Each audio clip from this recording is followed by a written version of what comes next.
வணக்கம் சார், நாங்க வோடபோன்ல இருந்து பேசுறோம். உங்களுக்கு என்ன தகவல் வேணும் சார்? ஐயா வணக்கம் ஐயா. சொல்லுங்க சார். இது வந்து அந்த புள்ளி மாட்டை கட்டி விட்டாலும் பாருங்க. இது வந்து ஐயா நான் செல்லு வாங்கின இப்ப 4 நாள் ஆகுதுயா வாங்கி. Okay sir. அது சார்ஜ் போடாம போட்டுட்டான் நடுப்பையா. இது அந்த இதுல போட்டுட்டான் போல இருக்கியா அந்த செவுத்து மேல. அது மழை பெஞ்சு அப்படியே செல்லு உள்ள தண்ணி போட்டு என்ன ஒன்றுன்னு தெரியலையா. அப்படின்னா நீங்க செல்லு வாங்கின கடையில தான் சார் கொண்டு கொடுத்து. அதான் கேளுங்க, கதையை முதல்ல கேளுங்க.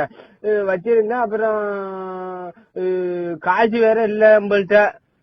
100 நாள் சம்பளம் பார்த்தா ஒருத்தரும் குடுக்கல. உங்களுக்கு வந்து வோடபோன்ல என்ன தகவல் வேணும் அதை மட்டும் சொல்லுங்க. வேற ஒண்ணும் தகவல் ஒண்ணும் வேண்டாம்.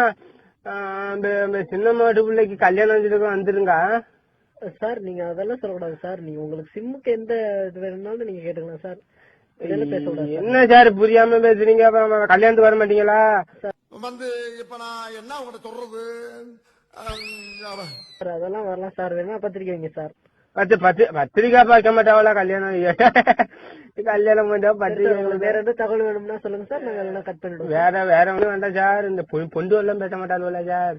ஓஹோ, எனக்கு நிறைய வேலை இருக்குன்னு தெரிஞ்சுக்கிட்டு வலுக்கட்டாயமா உங்களுக்கு அவங்களாம் பேச மாட்டாங்க சார். உங்களுக்கு வேற ஏதாவது தகவல் வேணும்னா மட்டும் கேளுங்க சார். இப்போதைக்கு தேவையில்லைன்னா நீங்க கட் பண்ணிடலாம் சார். அப்படி இல்ல சார், பொண்டு இருந்தா கொடுங்களேன் பேசுவோம் சார். நீங்க ரொம்ப ஏதாவது ஓவரா பேசுறீங்க சார். அது மாதிரிலாம் பேசக்கூடாது சார். இல்ல சார், என் பொண்டாட்டியே மாதம் இதுக்கு போட்டாவோ அழைச்சிட்டு போட்டாவோ அழைச்சிட்டு கடலை போடலான்னு கேட்டேன். நீங்க கோச்சிக்கிட்டீங்களா?